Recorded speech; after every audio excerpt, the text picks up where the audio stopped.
Yo, what up, everybody? All right, let's get ready to jam. Welcome to Roof Wars, and it's a little bit sunnier today as in this Roof Wars. Now, David, it's the same sunniness for you, but for some reason, my environment just seems better.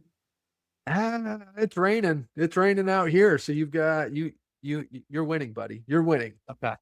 Well, technically, you would be making money with roof leaks. I'm just spending money at this point right now trying to find somebody with a roof leak, right? That's right. Exactly. So I guess I win in the end.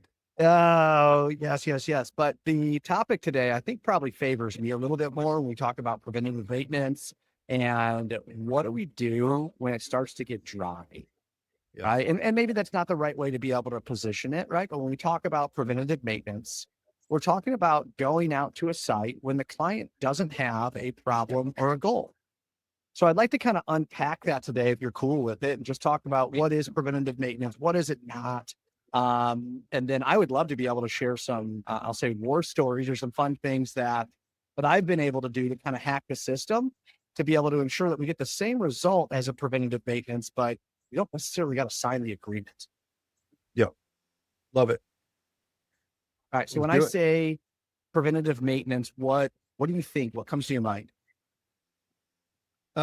So for me specifically, preventative maintenance is the product so much of our industry is leading with to a customer base that doesn't buy that way, especially from people that they don't know and trust, given experiences that they've most likely had in the past. So when I hear preventative maintenance, I get an immediate shock to the system of like, oh no, this is a clear way, typically when we lead with it, to tell our prospects that we don't know who they are and how they buy. Really interesting. Because when we think about like the mindsets, right, we always put them inside two buckets, reactive or proactive, right? Yeah. Reactive customers buy when there's a problem. And then proactive customers buy to be able to prevent a problem. And if we're going in with this cool piece of paper that looks nice and has a bunch of terms and conditions on it and can extend the life of the roof and all this kind of different stuff, but at the end of the day, you got a reactive customer that plans on replacing the roof next year, it's kind of DOA, right? Right. Yeah. And I think leading with what product we want to sell in general, guys. And again, I'm talking from the sales seat. Leading with the product that we want to sell is always a trap. Always, always, always. Our prospects do not care about what we want to sell. They care about their problems and their goals, and they care about meeting with people and spending time with people that are going to give them solutions and the right solution to solve that problem, allow them to hit their goal. But they have to get it and they have to see it. And we all know that if our customers get more preventative and more proactive, the things are going to be better for them. But that's not what they're looking for. So we have to lead with understanding our prospect and customer a lot more instead of already defaulting down to what we're going to offer. It's interesting, right? And I'm going to go extreme here, but it's kind of like, right? Like, you're full, but you keep eating because it's so good, or that you should take vitamins, but you just don't. You know what I mean? It's just like all of the stuff that we know we should do, and then sometimes it's almost like we're pressing that on them, right? Like they have a puncture or something like that on the roof, and it's like, "Oh, you need preventative maintenance," when we don't even understand that they can't buy it, right? They literally only have the ability to be able to write a purchase order when there's something that fails or breaks. So I love that side that we're not even doing good discovery to be able to figure out, okay, how does preventative maintenance actually help them achieve right what they're trying to achieve? Dry building, right? Lost product, no football hazard, right? Do they have any of those issues? Because most of the time when I walk in with a pretty piece of paper, or when I did walk in, right, with the best service agreement ever, most of the time they had no interest in buying it. Right. Yeah.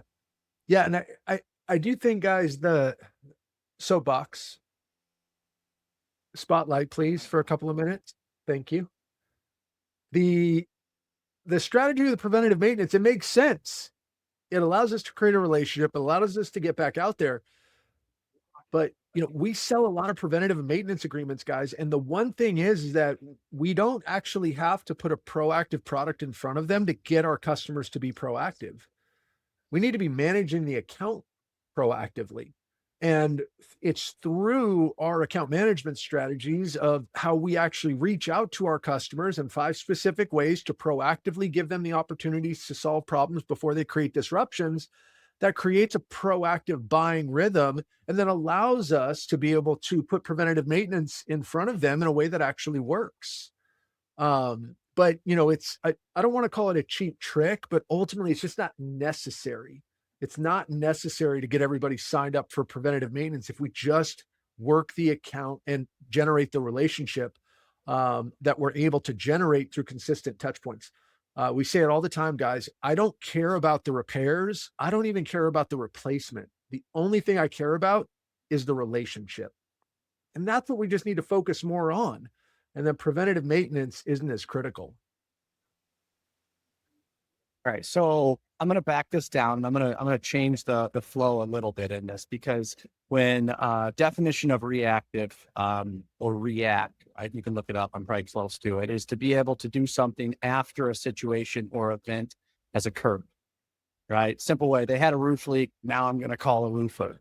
And proactive is to be able to do something before an event or action happens, or I think it's to influence an event or action, to be able to control it, right? Yep. You're preventing it from happening. So if we kind of start baking through all of this, I think you're absolutely right. To be proactive, you do not have to have a service agreement. There's been tons of clients, right? And we're talking about the different levels of proactive. There's been tons of clients who said, hey, I'd like an inspection on my building. And then I give them an inspection on their building and they buy stuff off of that inspection, not because they're on a service agreement, because I've been able to educate them on the deficiencies that are up there, where those deficiencies are at, what part of the building it's going to affect, which then in return, they said, yeah, this makes sense. That's still a proactive customer. That's still someone who is making proactive decisions to be able to influence something down the line. So you don't have to have a service agreement to be able to have proactive customers. Proactive customer does something to be able to prevent or influence, right, something from happening. So as we start opening up that mindset, I think, and it should for you guys, right, for everybody that's listening, it should really, really open up.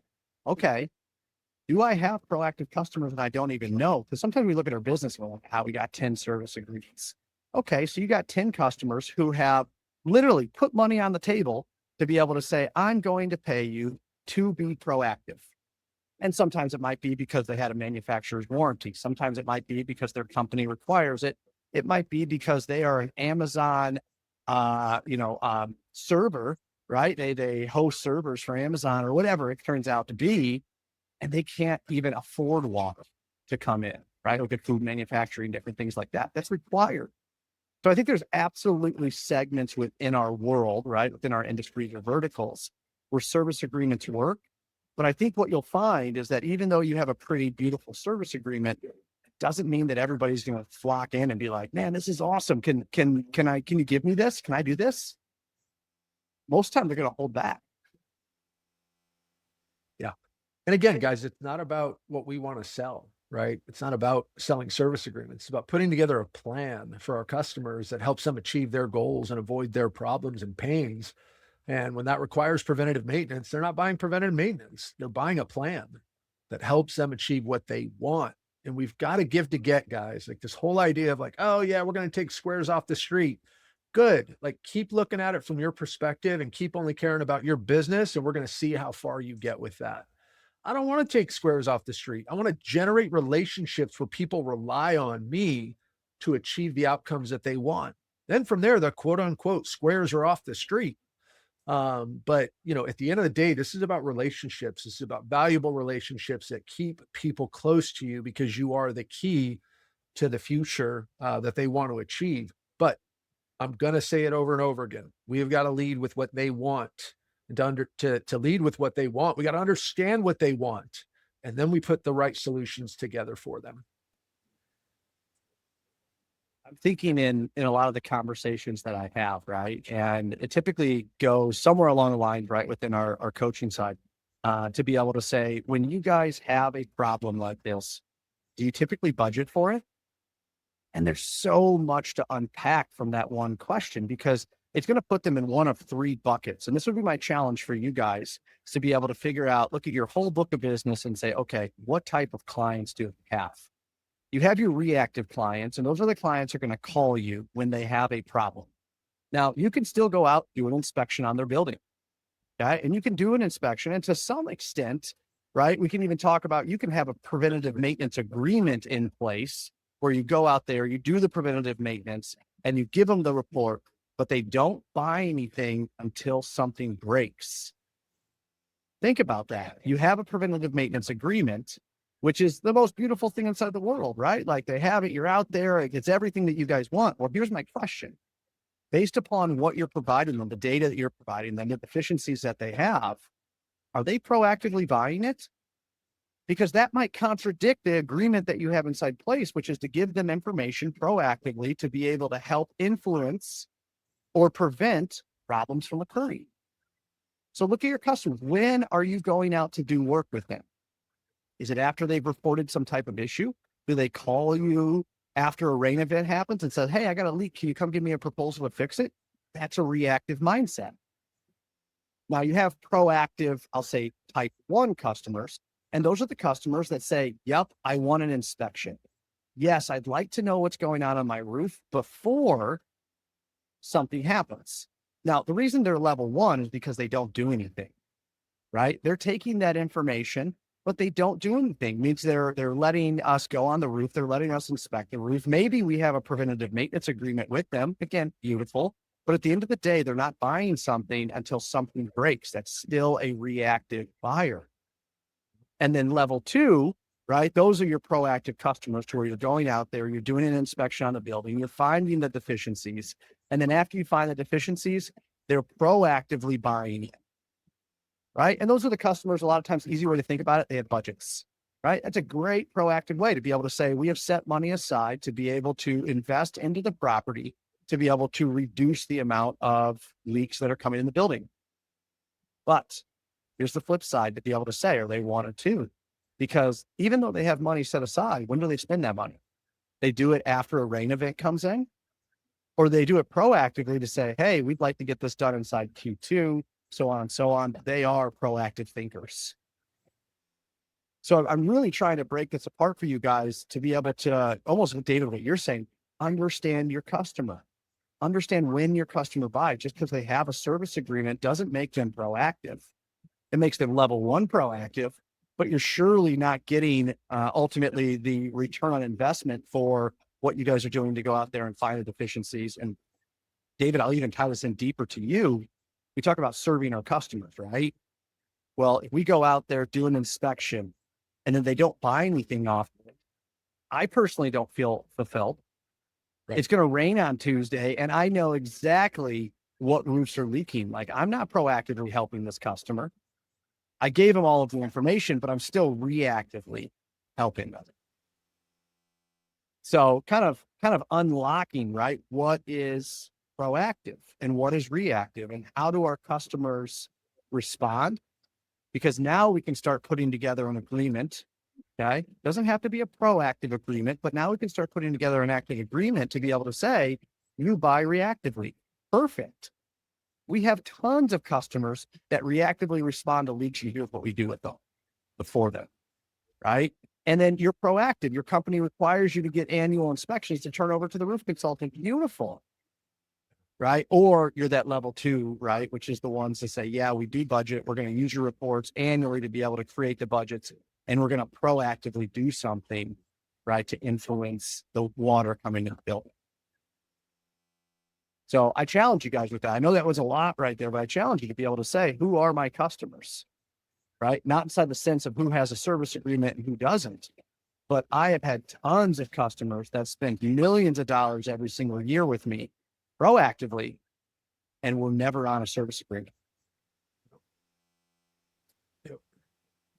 And then, I one thing popped into my mind, guys, is let's try to flip it over. And we liken our industry a lot to the healthcare industry, right? The health of the asset, whether it's the body or a roof, or a building, it doesn't matter. It's still the same, very, very much the same parallel.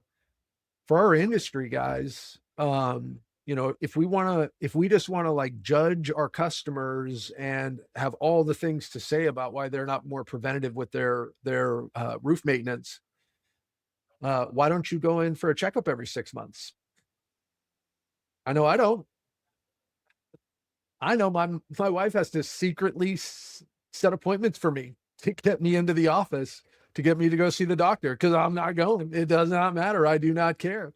And then she's got to berate me until I actually do it. So, you know, if we take it to our own lives, what if you went into the doctor and you know you had the flu, and instead of them, you know, just treating the flu, they were trying to shove this preventative healthcare plan down your throat. You need to be coming in here every 6 months. I need to look at you every 6 months. And it didn't have anything to do with your goals. It didn't have anything to do with, they were just trying to slam this down your throat. You'd be like, dude, get away from me. It is really no different, guys. We are treating our customers just like that. And I think it's a really good analogy. If we can just picture ourselves in the doctor's office and a doctor is approaching us that way, we would probably never go back and see that doctor again. And we're doing it to our customers all the time instead of, like Chad is talking about, what goals do you have? What problems are you dealing with? And how would you best like to deal with them? Let's figure all of that out and put together the right plan for the right person and the right business instead of just leading with what we want. We see it all over the place. Our industry is no different. We don't know better, just like my doctor doesn't know better. I'm not going. I don't care. You know, just I think it's really helpful when we put ourselves in their shoes and start to say, yeah, we are approaching this from a me first standpoint. We need to flip that. Right? How do we help? Right? It always goes back to that. How can I help? Right? Problem or goal? What are we doing here? How can I help? But we're pressing down something that doesn't actually fit too healthy. You know, they're gonna feel pressure. It's kind of like you're saying, you're gonna go to the doctor and you're like, I don't like going there. Like, I feel like he's really pressing me, right, to be able to do something that I don't want to do or I'm not ready to do. So I guess the biggest part I'm trying to break down inside this is there's absolutely a time. That's it right there, Chad. That's exactly what we're talking about, right? You just nailed it. And this goes back to the right answer at the wrong time, guys, is still the wrong answer. So when you're trying to get them to buy and manage the roof the way you want them to, it doesn't matter if it's the right answer. If they're not ready to do it that way, it's the wrong answer. And going back to what Chad was talking about before, however they want to manage the roof, we will meet them there because it's how they want to manage the roof. We need to do that, guys. We can't lead with this idea of it's our way or the highway and then wonder why we're not growing our service division and growing our client base. Sorry, I just wanted to say that because that point you made, Chad, was so important. How do they want to manage this thing? That's their prerogative, and it's our prerogative to help them how they want to be helped and then introduce better ways of helping them along the path. And if they want to change their mind on how they manage it from there, great. But it's through a trusted relationship with clarity on goals and outcomes and different options that we're giving them instead of us just leading with this program that we think everybody's going to, you know, fall over and swoon over. Oh my goodness, this is so great. Thank you so much. Right. I think the idea that that I think we're kind of crafting around this is we look at on-site upsells or we look at post-job proposals, right? It's all about giving our customers the additional options that they've never normally had. And being able to look at how they buy and being able to make a recommendation to be able to say, hey, this puncture didn't have to happen, or these clogged drains, you know, we just took care of these. It's an option that's there to be able to help them accomplish what they need to help, right? We say it all the time. Our customer's perception is our reality. Sometimes they might not know about preventative maintenance. Maybe they had it inside the past and it never worked. Maybe their boss just said, hey, we're cutting budgets and no preventative maintenance. Like, there's a million different things, but if we're not doing the right discovery to be able to create the right solution for them, it's forever going to feel forced. And most of the time that's when we lose jobs, right? Is that we're not giving them what they want, right? We're giving them what we think they need, right? And that's leading with a me first rather than with them first. So so as we get close, kind of closing this out, guys, there are 3 ways to sell preventative maintenance. Now, one of them absolutely is a formal agreement. because there are companies out there and verticals out there that need a service agreement. They know that what they do needs to be protected, right? Food industry, certain manufacturing, different things like that, data centers, all of those are super, high tolerance, or I'll say low tolerance, right? For roof leaks. Those fit. But try using that same process with a lumber yard.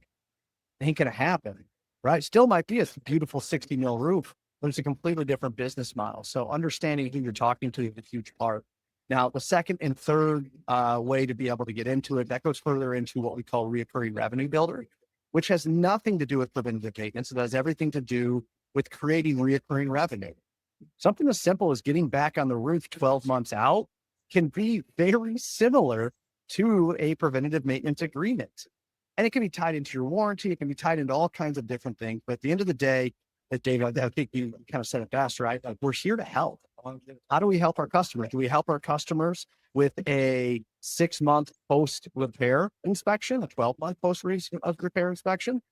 Do we add it in? Like, let's think about all the different ways that we can help our customer. And that's really what reoccurring revenue builder does, and where a lot of the service agreements, especially for the contractors we work with, came from.